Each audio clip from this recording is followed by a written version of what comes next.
ಪುತ್ತೂರಿನಲ್ಲಿ love sex ದೋಖಾ ಪ್ರಕರಣದಲ್ಲಿ ಮತ್ತೆ ಮೋಸ ಮೋಸ ಮೋಸ ನಡೀತಾ ಇದೆಯಾ ಎನ್ನುವಂತಹ ಪ್ರಶ್ನೆ ಎಲ್ಲರಲ್ಲೂ ಕಾಡ್ತಾ ಇತ್ತು. ಕಳೆದ ವಾರ ಪ್ರತಿಭಾ ಕುಳಾಯಿ ಅವರು ಒಂದು ಪತ್ರಿಕಾಗೋಷ್ಠಿಯನ್ನು ಮಾಡಿದ್ರು. ನಾಮಕರಣವನ್ನು ಹಿಂತೆಗೆದುಕೊಂಡಿದ್ದೇವೆ ಮಾತ್ರ ಅಲ್ಲ, 31ನೇ ತಾರೀಕಿನಂದು ಸಂಧಾನಕ್ಕೆ ಕರೆದಿದ್ದಾರೆ. ಆ ಒಂದು ಸಂಧಾನದಲ್ಲಿ ಬೆಳವಣಿಗೆಗಳು ಏನಾದರೂ ಆಗಿಲ್ಲ ಅಂದರೆ ಮುಂದಿನ ವಾರ ಅಂದರೆ ಈ ತಿಂಗಳ ಈ ವಾರದಲ್ಲಿ ನಾಮಕರಣ ಮಾಡೇ ಮಾಡ್ತೀವಿ ಅಂತ ಪತ್ರಿಕಾಗೋಷ್ಠಿಯನ್ನ ಮಾಡಿದ್ರು. ಮದುವೆ ಬೇಡ ಎಲ್ಲಿ ಸಹ ಮದುವೆ ಬೇಡ, ಕಾನೂನು ಅದ್ರಲ್ಲಿ ಅವನಿಗೆ ಬೇಲ್ ಕ್ಯಾನ್ಸಲ್ ಹೇಗೆ ಮಾಡ್ಬೇಕು ಅದನ್ನ ಮಾಡ್ತೇನೆ. ಅವ ಜೈಲಿಗೆ ಹೋಗ್ಲಿ, ಮದುವೆ ಇನ್ನು ಬೇಡ. ಮದುವೆ ಮದುವೆ ಅಂತ ಹೇಳಿ ಸಾಕ. ಈಗ ಆಲ್ರೆಡಿ ನಾವು ತುಂಬಾ ಮದುವೆ ಮದುವೆ ಅಂತ ಹೇಳ್ಕೊಂಡೆ ಬಂದಿದ್ದೇವೆ. ಅವನಿಗಿಲ್ಲ, ಅವನು ಮದುವೆ ಆಗಿ ಎಂತ ಹೋದ್ರೆ ಅವ್ರದೆಲ್ಲ ಇದು ಉಂಟು. ಮದುವೆ ಆಗುದು, ಅವಳನ್ನು ಮಗುವನ್ನು ಕರ್ಕೊಂಡು ಹೋಗ್ಲಿಕ್ಕಿಲ್ಲ, ಮತ್ತೆ ಮತ್ತೆ ಡೈವರ್ಸ್ ಕೊಡುದು, ಕೇಸ್ ತೆಗಿಬೇಕು, ಹಾಗೆಲ್ಲ ಉಂಟು. ನೋಡಿದ್ರೆ ಪ್ರತಿಭಾ ಕುಳಾಯಿ ಅವರು ಹೇಳಿದ ಹಾಗೆ ಮಾಡಿದ್ರೆ ಇವಾಗ ಯಾವತ್ತೂ ಇದು ನಿಮ್ಮ ಮದುವೆ ಎಲ್ಲ ನಡೆದು ಹೋಗ್ತಾ ಇತ್ತು.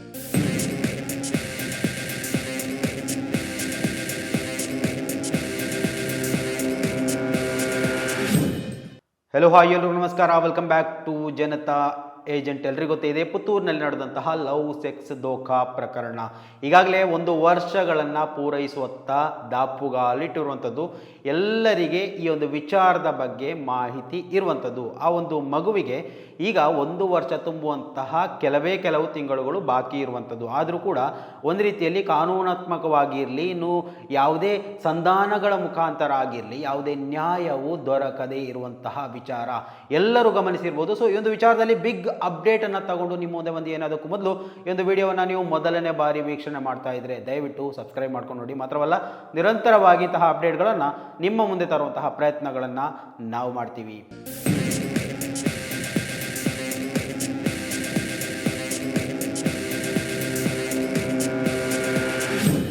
ಎಲ್ರಿಗೂ ಗೊತ್ತಿದೆ, ಹೇಳಿ ಕೇಳಿ ಪುತ್ತೂರಿನ ಈ ಒಂದು BJP ಮುಖಂಡನ ಮಗ ಕೃಷ್ಣ ಜೆ ರಾವ್ ಎನ್ನುವಂತಹ ಹದಿಹರೆಯದ ಯುವಕ ಮತ್ತು ಹದಿಹರೆಯದ ಯುವತಿಯ ನಡುವೆ 7 ವರ್ಷಗಳ ಅಗಾಢವಾದಂತಹ ಪ್ರೇಮ ಇವತ್ತು ದೊಡ್ಡ ಸಂಕಷ್ಟಕ್ಕೆ ಬಂತು ನಿಂತಿರುವಂಥದ್ದು. ಮಾತ್ರವಲ್ಲ, ಆ ಒಂದು ಯುವತಿ ಒಂದು ಗಂಡು ಮಗುವಿಗೆ ಜನ್ಮವನ್ನು ಕೂಡ ನೀಡಿರುವಂಥದ್ದು. ನಂತರ ನಡೆದಂತಹ ಬೆಳವಣಿಗೆಗಳ ಬಗ್ಗೆ ಎಲ್ಲ ಅಪ್ಡೇಟ್ಗಳನ್ನು ನಿಮ್ಮ ಮುಂದೆ ತರ್ತಾ ಇದ್ದೆ, ನಿಮಗೆ ಗೊತ್ತಿದೆ ಅಂತ ಅನ್ಕೋತೀನಿ. ಆದರೂ ಕೂಡ ಈ ಒಂದು ವಿಚಾರದಲ್ಲಿ ಸಣ್ಣ ಎಕ್ಸ್ಪ್ಲನೇಷನ್ ಕೊಡ್ತೀನಿ, ಮತ್ತೆ ಈ ಒಂದು ವಿಚಾರದ ಬಗ್ಗೆ ಒಂದು ಅಪ್ಡೇಟನ್ನು ಕೊಡಲಿಕ್ಕೆ ಇದೆ.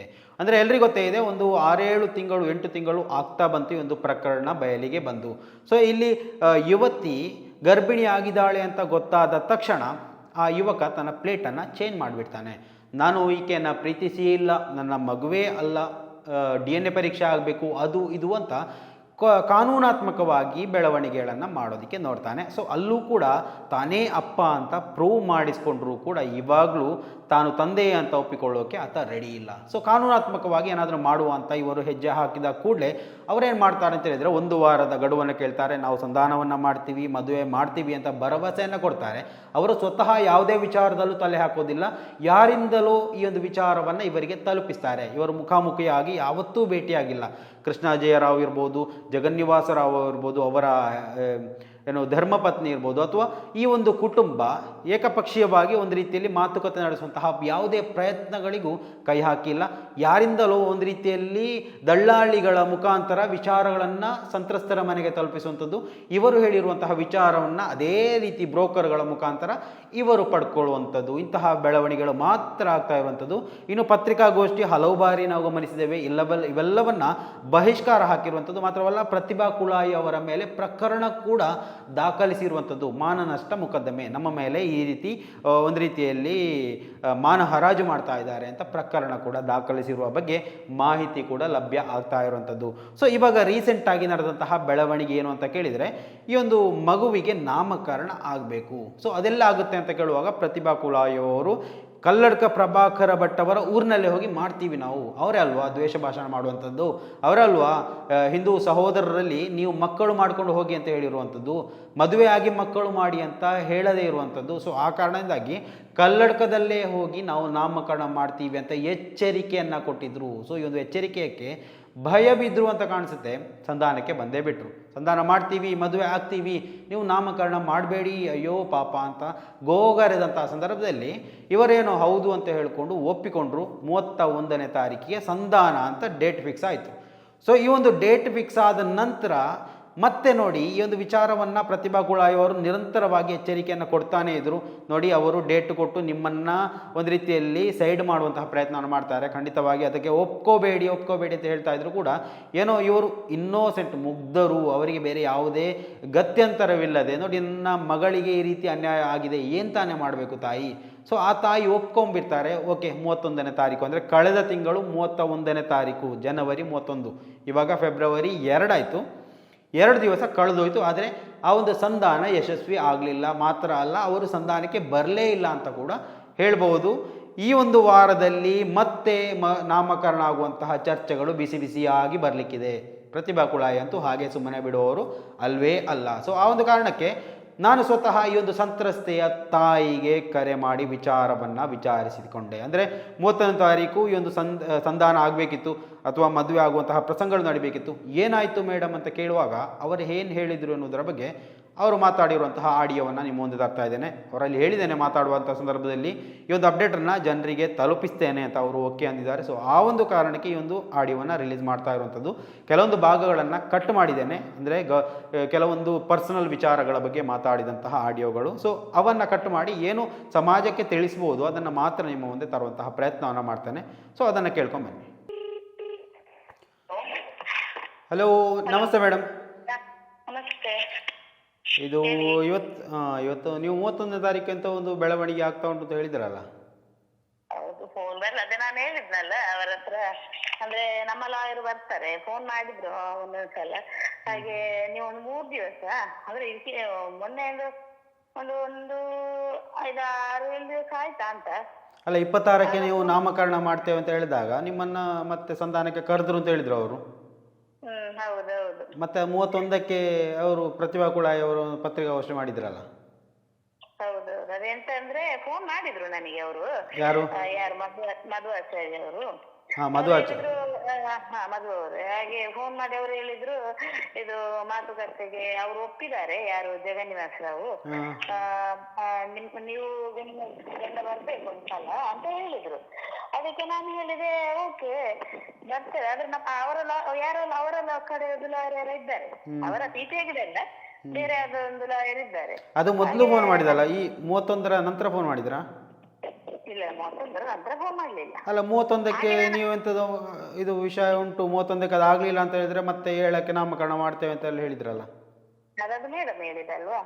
ಯಾವುದು? ಮೇಡಮ್ ಹೇಳಿದ್ದು. ಮೇಡಮ್ ಹೇಳಿದಲ್ಲ, ಅದಂದ್ರೆ ಇವ್ರು ಮಾತುಕತೆ ಮಾಡ್ತಾರೆ ಅಂತ. ಅದು ಅವರು ತಾರೀಕು ಕೊಟ್ಟದ್ದು 31ರೊಳಗಡೆ ಮಾಡ್ಲಿ, ಇಲ್ಲಾಂದ್ರೆ 6-7ಕ್ಕೆ ನಾನು ನಾಮಕರಣ ಮಾಡ್ತೇನೆ ಅಂತ ಇದ್ರೆ ಇವರು ಏನ್ ಗೊತ್ತಾ, ಅವ್ರು ಹಾಗೆ ಆಪೋಸಿಟ್ ಆಗಿ ಹೇಳುವಾಗ ಇವರು ಅವಳು ಹೇಳಿದ ಡೇಟಿಗೆ ನಾನು ಯಾಕೆ ಆಗ್ಬೇಕಂತ ಅವರ ತಲೆಯಲ್ಲಿ ಇರ್ತದಲ್ವಾ.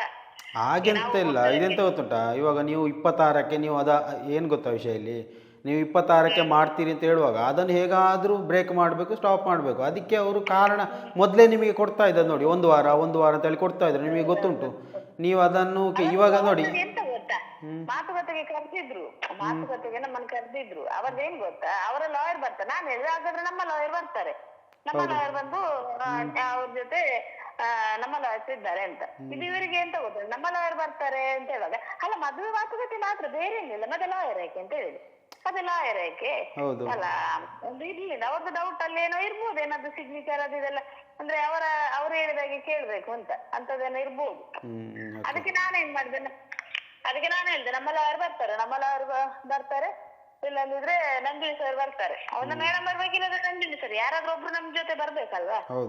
ಇಲ್ಲಾಂದ್ರೆ ನಮ್ಮನ್ನ ಅವರು ಗುಂಡಿಗೆ ಹಾಕಿದ್ರೆ ಅದಕ್ಕೆ ಮೇಡಮ್ಗೆ ಹೇಗೋ ಪರ್ಮಿಷನ್ ಇಲ್ಲ, ಗೊತ್ತುಂಟಲ್ಲ. ಅವರು ಅದಕ್ಕೆ ಸರ್ ಬರ್ತಾರೆ ಅಂತ ಹೇಳಿದೆ. ಸರ್ ಬರ್ತಾರಾ ಅಂತ ಕೇಳಿದ್ರು. ಅಷ್ಟೊತ್ತಿಗೆ ನೋಡುವ ಅವ್ರ ಹತ್ರ ಕೇಳಿ ನೋಡ್ತೇನೆ ಅಂತ ಹೇಳಿದವ್ರು ಮತ್ತೆ ಸುದ್ದಿ ಇಲ್ಲ, ಫೋನ್ ಮಾಡ್ಲಿಲ್ಲ. ಅದೇ ಎಂತ ಗೊತ್ತಲ್ಲ, ಈ ಮೊದಲು ಆದದ್ದು ಇವರು ನಮ್ಮ ಪ್ರತಿಭಾ ಕುಳಾಯಿ ಅವರು ಹೇಳುದು ಸರಿಯೇ ಉಂಟು ಅಂತ ಅವರು ನಿಮ್ಮ ಹತ್ರ ಈ ಮೊದಲು ಹೇಳಿದರು ನೋಡಿ. ಅವರು ಟೈಮ್ ತಗೊಳ್ಳೋದು ನಿಮ್ಮನ್ನು, ಎಂತ ಗೊತ್ತುಂಟ, ನೀವೊಂದು 26ಕ್ಕೆ ನಾಮಕರಣ ಮಾಡ್ತೇವೆ, ನಾವು ಕಲ್ಲಡ್ಕದಲ್ಲಿ ಮಾಡ್ತೇವೆ ಅಂತ ಹೇಳೋ ಅವರಿಗೆ ಪ್ರೆಷರ್ ಬಂತು. ಅದು ಕಲ್ಲಡ್ಕದಿಂದಲೇ ಪ್ರೆಷರ್ ಬಂದಿರ್ಬೋದು ಮೇ ಬಿ. ಅವ್ರೇನು ಮಾಡಿದರು, ನೀವು ಓಕೆ ಅಂತ ಹೇಳಿ 1 ವಾರದಲ್ಲಿ ರೆಡಿ ಮಾಡ್ತೇವೆ, 31ರೊಳಗಡೆ ರೆಡಿ ಮಾಡ್ತೇವೆ ಅಂತ ಹೇಳಿ ಮಾತು ಕೊಡಿ. ಆವಾಗ ಅವರು ಡೇಟನ್ನು ಸ್ವಲ್ಪ ಮುಂದುಗಡೆ ಹಾಕ್ತಾರೆ ಅಂತ ಅವ್ರಿಗೆ ಗೊತ್ತುಂಟು ಅಂತ ಇದೆಲ್ಲ, ಗೊತ್ತಾಯ್ತಾ. ಸೊ ಈಗ ಈಗ ನಮ್ಗೆ ತೋರಿ ಅಂತ ಗೊತ್ತುಂಟು, ಅಲ್ಲೆಲ್ಲ ಮಾಡಿ ಅದೇನು ಪ್ರಯೋಜನ ಇಲ್ಲ. ಸುಮ್ನೆ ನಿಮ್ಗೆ ಹೋರಾಟ ಒಂದು ಸಿಗುದು ಅಲ್ಲದೆ ಅದ್ರಲ್ಲಿ ನಿಮಗೆ ಕಾನೂನು ಅವನ ಈಗ ಮದ್ವೆ ಬೇಡ, ಇನ್ನು ಇಲ್ಲಿಗೆ ಮದ್ವೆ ಬೇಕು ಅಂತ ಹೇಳ್ಬೇಡ, ಮದ್ವೆ ಬೇಡ ಎಲ್ಲಿ ಸಹ ಮದ್ವೆ ಬೇಡ. ನಾನನ್ನು ಅದ್ರಲ್ಲಿ ಅವನಿಗೆ ಬೇಲ್ ಕ್ಯಾನ್ಸಲ್ ಹೇಗೆ ಮಾಡ್ಬೇಕು ಅದನ್ನ ನಾ ಮಾಡ್ತೇನೆ. ಅವ ಜೈಲಿಗೆ ಹೋಗ್ಲಿ, ಮದ್ವೆ ಇನ್ನು ಬೇಡ. ಮದ್ವೆ ಅಂತ ಹೇಳಿ ಸಾಕ. ಈಗ ಆಲ್ರೆಡಿ ನಾವು ತುಂಬಾ ಟೈಮ್ ಮದ್ವೆ ಅಂತ ಹೇಳ್ಕೊಂಡೆ ಬಂದಿದ್ದೇವೆ. ಅವನಿಗಿಲ್ಲ, ಅವನು ಮದ್ವೆ ಆಗಿ ಎಂತ ಹೋದ್ರು ಅವ್ರದೆಲ್ಲ ಇದು ಉಂಟು. ಮದ್ವೆ ಆಗುದು, ಅವಳನ್ನು ಮಗುವನ್ನು ಕರ್ಕೊಂಡು ಹೋಗ್ಲಿಕ್ಕಿಲ್ಲ, ಮತ್ತೆ ಡೈವರ್ಸ್ ಕೊಡುದು, ಕೇಸ್ ತೆಗಿಬೇಕು, ಹಾಗೆಲ್ಲ ಉಂಟು. ಮಗುವನ್ನು ಅನಾಥಾಶ್ರಮಕ್ಕೆ ಕೊಡ್ಬೇಕು. ಅದ ಮೊನ್ನೆ ಮಾತುಕತೆಯಲ್ಲಿ ಬರ್ಲಿಲ್ಲ, ಅದು ಬರ್ಲಿಲ್ಲ. ಮಾತುಕತೆಯಲ್ಲಿ ಅದು ಬರ್ಲಿಲ್ಲ. ಯಾಕಂದ್ರೆ ಅದೆಲ್ಲ ಮುಂಚಿದೇನಿಲ್ಲ, ಇದು ನಿಮಗೆ ಮದುವೆ ಎಲ್ಲ ಬೇಕಾದದ್ದು ಅಷ್ಟೇ ಅಲ್ಲ, ಮದುವೆ ಆಗ್ತಾನೆ ಅಂತ ಮತ್ತೆ ಕೇಸ್ ತೆಗಿ ವಾಪಸ್ ಅಂತ ಹೇಳಿದ್ದಾರೆ. ಮದುವೆ ಆಗ್ಬೇಕು, ಕೇಸ್ ತೆಗಿಬೇಕು, ಡೈವರ್ಸ್ ಕೂಡ್ಲೇ ಕೊಡ್ಬೇಕು. ಡೈವರ್ಸ್ ಅವನು ಕೊಡ್ತಾನೆ. ಡೈವರ್ಸ್ ಅವನಿಗೆ ಬೇರೆ ಮದುವೆ ಆಗ್ಬೇಕಂತೆ. ನೆಕ್ಸ್ಟ್ ಅವನಿಗೆ ಬೇರೆ ಮದುವೆ ಆಗ್ಬೇಕು. ಹಾಗಾದ್ರೆ ಇವಳಿಗೆ ಮದುವೆ ಆಗ್ಲಿಕ್ಕಿಲ್ಲ. ಅದಕ್ಕೆ ಎಂತ ಸರ್ ಹೇಳಿದ್ರು, ಬೇಡ ಅದೆಲ್ಲ ಯಾಕೆ ಅಷ್ಟು ಬಣ್ಣದೆಲ್ಲ ಮದುವೆ ಆಗುದು, ಅವ್ರಿಗೆಲ್ಲ ಕೇಸಿಂದ ಹೊರಗಡೆ ಬರಬೇಕು. ಅದಕ್ಕೋಸ್ಕರ ಅವರು ಇಷ್ಟು ಇದೆಲ್ಲ ಹೇಗಾದ್ರೂ ನಾವು ರಕ್ಷಣೆ ಮಾಡ್ಬೇಕು ಅಂತ, ಇಲ್ಲಿ ಅನ್ಯಾಯ ಆದವರಿಗೆ ಎಂತ ಆದ್ರೂ ಪರವಾಗಿಲ್ಲ ಅಂತ. ಪರವಾಗಿಲ್ಲ, ನಾವು ಇದ್ರೊಂದು ಸೇಫ್ ಆಗಿ. ಅದಕ್ಕೆ ಹೇಳಿ ಸರ್ ಬೇಡ ಮದ್ವೆನೇ ಬೇಡ, ಇನ್ನು ಮದ್ವೆ ಎಲ್ಲಿ ಸಹ ನಾವು ಹೇಳ್ಲಿಕ್ಕಿಲ್ಲ. ಹೇಗೆ ಕಾನೂನು ಪ್ರಕಾರ ಹೇಗೆ ಆಗ್ತಾ ಇದೆ ಆದ ಕಾನೂನಲ್ಲಿ ಹೇಗೆ ಟೈಪ್ ಮಾಡ್ಬೇಕು ನಾ ಮಾಡ್ತೇನೆ ಅದನ್ನು. ಸುಮ್ನೆ ಅದು ಇದ್ ಮಾಡಿ ಇನ್ನು ಈಗ ನಾವು ನಿಮ್ಮನ್ನು ಸಂಧಾನಕ್ಕೆ ಅಂತ ಹೇಳಿ ಕಳಿದ್ರೆ ನೀವು ಮದುವೆ ಆಗುದಿಲ್ಲ ಅಂತ ಹೇಳುದಾ? ಅಲ್ಲ, ಇನ್ನು ಕೇಳಿದ್ರೆ ಮದ್ವೆ ಆಗುದೇ ಇಲ್ಲ ಅಂತ ಹೇಳುದು. ಮದುವೆ ಬೇಡವೇ ಬೇಡ, ಕೇಸ್ ನಾವು ಕಾನೂನಾತ್ಮಕವಾಗಿ ಏನ್ ಮಾಡ್ತೇವೆ ಅದೇ ಹೋಗುದಾರೆ, ಜೈಲಿಗೆ ಹೋಗುದಾದ್ರು. ಯಾಕಂದ್ರೆ ಎಂತ ಗೊತ್ತು, ನಾವು ಈಗ ಮದುವೆ ಮಾತುಕತೆ ಆಲ್ರೆಡಿ ಆಗಿದೆ. ಮದುವೆ ಮಾತುಕತೆ ಎಲ್ಲ ನಮ್ಗೆ ಆಗಿದೆ. ಆದ್ರೆ ಅದ್ರಲ್ಲಿ ಮಗುವನ್ನು ಕರ್ಕೊಂಡು ಹೋಗುದಿಲ್ಲ ಅವರು ಮನೆಗೆ. ಅಂದ್ರೆ ಒಂದು ಕಾಟಾಚಾರಕ್ಕೆ ಇವಾಗ ಜನ ಕೇಳ್ತಾ ಇದ್ದಾರೆ, ಎಲ್ಲ ಮಾತಾಡ್ತಾ ಇದ್ದಾರೆ, ಅದನ್ನೊಂದು ಮುಚ್ಚಿ ಹಾಕ್ಬೇಕು, ಇನ್ನು ತಾನು ಸೇಫ್ ಆಗ್ಬೇಕು ಅಂತ ಹೇಳಿ ಇವಾಗ ಇದು ಮಾಡ್ತಾ ಇರೋದು. ಅವ ಸೇಫ್ ಆಗ್ಬೇಕು, ಅದಕ್ಕೋಸ್ಕರ ಇದಿಷ್ಟು ನಾಟಕ ಅಷ್ಟೇ. ಮತ್ತೆ ಈ ಮದ್ವೆ ಇದೆಲ್ಲ ಅವರಿಗೆ ಅದರಿಂದ ಲಾಭ ಅಲ್ಲ ಅಂತೆ. ನಮಗೆ ಇದ್ರಲ್ಲಿ ಏನಿಲ್ಲ. ಮಗು ತಾಯಿ ನಮ್ಮ ಮನೆಯಲ್ಲೇ ಇರ್ಬೇಕು, ಅವನ ಮನೆಯಲ್ಲೇ ಇರ್ತಾನೆ. ಯಾವ ಕರ್ಮಕ್ಕೆ ಮದ್ವೆ ಆಗುದು ಅಗತ್ಯ ಇಲ್ಲ ಅಂತ ಮದ್ವೆ. ಹೌದು, ಈ ತರ ನೀವು ಮದ್ವೆ ಆಗ್ಬೇಕು. ಹಾಗೆ ಅವರು 50 ಲಕ್ಷ ಡಿಮಾಂಡ್ ಮಾಡಿದಾಗ ನಿಮಗೆ ಒಪ್ಪಿಕೊಳ್ಬೋದಿತ್ತಲ್ಲ, ಹೀಗೆ ಆಗಿದ್ರೆ ಅಲ್ವಾ? ಹಣ ಒಪ್ಪಿಕೊಳ್ಬೋದಿತ್ತಲ್ಲ. ಯಾವ ಕರ್ಮ ಅಗತ್ಯ ಇಲ್ಲ. ನಾವು ಸಾಕ್ತೇವೆ, ನನ್ನ ಮಗಳನ್ನಾಗ್ಲಿ ಅವಳಾಗ್ಲಿ ನಾವು ಕೈ ಕಾಲು ಗಟ್ಟಿಟ್ಟು ನಾವು ಸಾಕೊಳ್ತೇವೆ. ಆದ್ರೆ ಹೋಗ್ಲಿ ಜೈಲಿಗೆ. ಹೌದು, ನಮ್ಮ ಮಕ್ಕಳನ್ನು ಸಾಕಿದವರಿಗೆ ಮರಿ ಮಕ್ಕಳನ್ನು ಸಾಕ್ಲಿಕ್ಕೆ ಆಗೋದಿಲ್ವಾ? ಅವರಿಗೆ ಸ್ವಲ್ಪ ಊಟ ಜಾಸ್ತಿ ಆಗ್ತದಾ? ಹೌದು. ಮತ್ತೆ ದೇವ್ರು ನೋಡ್ಕೊಳ್ತಾರೆ, ಆ ಬುಡಕ್ಕೆ ಬರ್ತದೆ. ಅದು ಒಂದಲ್ಲ ಒಂದು ದಿವಸ ದೇವ್ರು ಇದ್ದಾರೆ ಅಂತ ಹೇಳಿದ್ರೆ ಅದು ಅವನ ಬುಡಕ್ಕೆ ಬಂದೇ ಬರ್ತದೆ. ಆಗ ಗೊತ್ತ, ಅದಕ್ಕೆ ಅವನು ಹೋಗ್ಲಿ ಜೈಲಿಗೆ ಅಷ್ಟೇ. ಇನ್ನು ನಾವು ಮದುವೆ ಎಲ್ಲಿ ಸಹ ಹೇಳುದಿಲ್ಲ, ಇನ್ನೇನಿದ್ರು ಅವ ಜೈಲಿಗೆ ಹೋಗ್ಲಿ. ನೋಡಿ, ನೀವು ಸ್ವಲ್ಪ ಸಾಫ್ಟ್ ಅಲ್ಲಿ ಹೋಗ್ತಾ ಇರೋದ್ರಿಂದ ಈ ತರ ಮಾಡುದು. ನೋಡಿ, 3 ದಿವಸ 4 ದಿವಸ 1 ವಾರ ಅಂತ ಹೇಳಿ ಟೈಮ್ ಕೇಳಿ ನಿಮ್ಮನ್ನೇ ಸ್ವಲ್ಪ ತಣ್ಣಗಾಯಿ ಮಾಡುದು ಅಂತ. ನೋಡಿ, ಒಮ್ಮೆ ನೀವು ಪ್ರತಿಭಾ ಕುಳಾಯಿಯೊಟ್ಟಿಗೆ ಹೋದ್ರಿ, ಮಂಗಳೂರಲ್ಲಿ ಪ್ರೆಸ್ ಮೀಟ್ ಮಾಡಿದ್ರಿ, ಒಳ್ಳೆ ಇಡೀ ರಾಜ್ಯದಾದ್ಯಂತ ಸುದ್ದಿ ಆಯ್ತು. ಆವಾಗ ಅವ್ರಿಗೆ ಗೊತ್ತಾಯ್ತು, ಇದಕ್ಕೆ ಇವಾಗ ಇಲ್ಲಿಂದ ಕೈ ಉರ್ಲಿಕ್ಕೆ ಆಗುದಿಲ್ಲ, ಹೇಗೂ ನಾವು ಜಡಿತೇವೆ ಅಂತ ಹೇಳಿ ಗೊತ್ತಾಯ್ತು. ಅದಕ್ಕೆ ಅವರೆಂತ ಮಾಡಿದ್ರು, ಮತ್ತೆ ಬೇಡ, ನಾವು ಇನ್ನು ನಾಮಕರಣಕ್ಕೆ ಬಿಟ್ಟರೆ ನಮ್ಮ ಇರೋ ಮರ್ಯಾದೆ ಹೋಗ್ತದೆ ಅಂತ ಹೇಳಿ, ಬೇಡ ನಾವು ಸಂಧಾನಕ್ಕೆ ಬರ್ತೇವೆ, ಮದುವೆ ಆಗ್ತೇವೆ ಅಂತ. ಯಾರು ಮಧು ಭಟ್ಟ ಯಾರ ಹತ್ರ ಹೇಳಿಸಿದ್ದು? ಇದು ಏನ್ ಗೊತ್ತಾ, ಬಿಜೆಪಿ ಕಾಂಗ್ರೆಸ್ ಅಂತ ಹೋಗ್ತಾ ಉಂಟಲ್ಲದೆ. ಹೌದೌದೌದು, ಇದು ಆಗುದೇ ಇದು. ಇವಾಗ ನೋಡಿ, ಪ್ರತಿಭಾ ಕೂಡ ಈ ಹೋರಾಟ ಮಾಡುವಾಗ ಅವ್ರು ಹೇಳ್ತಾರೆ ಅವರ ಪಬ್ಲಿಸಿಟಿಗಾಗಿ ಮಾಡುದು ಅಂತ. ನಿಜವಾಗಿಯೂ ನಾನು ಕಂಡುಕೊಂಡದ್ರಲ್ಲಿ ಪ್ರತಿಭಾ ಕೂಡ ಹಾಗೆ ಪಬ್ಲಿಸಿಟಿಗೆ ಇಲ್ಲಿಗೆ ಬರಬೇಕು ಅಂತಿಲ್ಲ, ಬೇರೆ ಎಲ್ಲಿಗಾದ್ರೂ ಹೋಗ್ಬೋದು. ಗೊತ್ತಾಯ್ತಾ? ಅವರು ಹೇಳುದ್ರಲ್ಲಿ ಸರಿ ಉಂಟು, ಆದ್ರೆ ಅವರು ಹೇಳುವ ಹಾಗೆ ಯಾರಿಗೂ ಮಾಡ್ಲಿಕ್ಕೆ ಆಗುದಿಲ್ಲ ಅಂತ. ಯಾಕಂತ ಹೇಳಿದ್ರೆ ಅದು ಮಾಡುವಾಗ ತೊಂದರೆ, ಹಾಗೆ ಹೆದರಿಸುದು, ಅದು ತೊಂದರೆ ಆಗ್ತದೆ, ಇದ್ರ ತೊಂದರೆ ಆಗ್ತದೆ, ಹಾಗೆ ಆಗ್ತದೆ, ಹೀಗೆ ಆಗ್ತದೆ ಅಂತೇಳಿ. ನಿಜವಾಗ್ಲೂ ನೋಡಿದ್ರೆ ಪ್ರತಿಭಾ ಕುಳಾಯಿ ಅವರು ಹೇಳಿದ ಹಾಗೆ ಮಾಡಿದ್ರೆ ಇವಾಗ ಯಾವತ್ತೂ ಇದು ನಿಮ್ಮ ಮದುವೆ ಎಲ್ಲ ನಡೆದು ಹೋಗ್ತಾ ಇತ್ತು.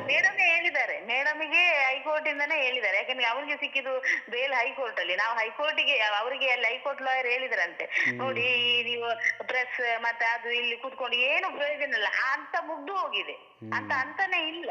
ನಾವಿನ್ನು ಮಾಡ್ಬೇಕೇನ್ ಗೊತ್ತಾ, ಅವನನ್ನ ಅಲ್ಲಿಂದ ಕಾನೂನು ಅದು ಇದ್ರಲ್ಲಿ ಹಾಕಿ ಅವನನ್ನು ಜೈಲಿಗೆ ಹಾಕಬೇಕು.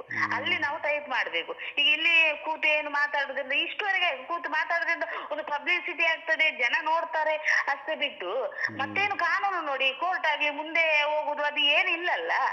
ಹೌದು, ಬರೀ ಭರವಸೆ ಕೊಡುವುದೇ ಆಯ್ತು. ನೋಡಿ, ಭರವಸೆ ಕೊಡುವುದು, ಕೈ ತೊಳೆದುಕೊಳ್ಳುವುದು. ಇವಾಗ ಮೊನ್ನೆ ನೋಡಿ, ನಾನೇ ಅಂದ್ಕೊಂಡಿದ್ದೆ ಇದು 26ಕ್ಕೆ ನಾಮಕರಣ ಆಗ್ತದೆ ಅಂತ. ನೋಡು, ಆವಾಗಲೂ ಕೂಡ ಅವರು ಬೇಡ, ನಾಮಕರಣ ಬೇಡ, ನಾವು ಮಾತಾಡ್ತೇವೆ, ಸಂಧಾನಕ್ಕೆ ಬರ್ತೇವೆ ಅಂತೇಳಿ ಅವರೇ ಜನ ಬಿಡುವುದು ಅಂತ. ನಿಮ್ಮನ್ನು ಮತ್ತೆ ಲೇಟ್ ಮಾಡಿಸುದು, ಇದನ್ನೇ ಮಾತಾಡ್ತಾ ಇದ್ದವು. 1 ವಾರ ಗಡುವು ಕೇಳುವುದು. ಇವಾಗ ನಿಮ್ಮ ಕೆಲಸ ಬಾಕಿ ಆಯಿತು, ಅವರದು ಮೇ ಬಿ ಬೇರೆ ಏನಾದರೂ ಪ್ಲ್ಯಾನ್ ಮಾಡ್ತಾ ಇರ್ಬೋದು. ಅವರು ಈ ಒಂದು ವಿಚಾರದಲ್ಲಿ ಏನು ಮಾಡ್ಲಿಕ್ಕೆ ಆಗ್ತದೆ, ಹೇಗೆ ಕೇಸಿಂದ ಹೊರಗಡೆ ಬರ್ಲಿಕ್ಕೆ ಆಗ್ತದೆ, ಎಲ್ಲ ರೆಡಿ ಮಾಡ್ತಾ ಇರ್ಬೋದು. ನಿಮ್ಮ ಇನ್ನು ನೀವು ಮುಂದೆ ನಿರ್ಧಾರ ತಗೊಳ್ಳುದು ಅಂತ ಹೇಳಿದ್ರೆ ಕಾನೂನಾತ್ಮಕವಾಗಿ ಹೋಗುದು. ಹಾಗಾದ್ರೆ ಕಾನೂನು ಅದೇನು ಕಾನೂನು ಇದೆ, ಕಾನೂನಾತ್ಮಕ ಅವನು ಶಿಕ್ಷೆ ಅನುಭವಿಸ್ಲಿ. ಅವ ಜೈಲಲ್ಲಿ ಕೂತ್ರು ಪರವಾಗಿಲ್ಲ, ನನ್ನ ಮಗಳಿಗೆ ಗಂಡ ಸಿಗದಿದ್ರು ಪರವಾಗಿಲ್ಲ. ಮಗುವಿಗೆ ಹೆಸರು ಏನು ಗೊತ್ತಾ, ಕೋರ್ಟಲ್ಲೇ ಬರ್ತದೆ. ಕೋರ್ಟಲ್ಲಿ ಮಗುವಿನ ಬರ್ತ್ ಸರ್ಟಿಫಿಕೇಟ್ ಅಲ್ಲಿ ತಂದೆ ಹೆಸರು ಬಂದೇ ಬರ್ತದೆ. ಇವ ಕೊಡುವ ಅವಶ್ಯಕತೆ ಇಲ್ಲ ಅಲ್ವಾ. ಇವ ಮದುವೆ ಆಗಿ ಇವ ಕೊಡುವ ಅವಶ್ಯಕತೆ ಇಲ್ಲ. ಇವ ಮದುವೆ ಆಗಿ ಹೆಸರು ಕೊಟ್ಟು ಇವ ಹೋಗುದು ಬೇಡ. ಇವ ಹೋಗ್ಲಿ, ಅನುಭವಿಸ್ಲಿ, ಜೈಲಲ್ಲಿ ಕುತ್ಕೊಳ್ಳಿ, ಸ್ವಲ್ಪ ಟೈಮ್ ಅನುಭವಿಸುವಾಗ ಅವ್ನು ಗೊತ್ತಾಗ್ತದೆ, ಮತ್ತೆ ಅವನೇ ಬರ್ತಾನೆ. ನೀವಿನ್ನು ಯಾವಾಗ ಅಂತ ಹೇಳಿ ಮಗುವಿಗೆ ನಾಮಕರಣ ಮಾಡ್ತೀರಂತ?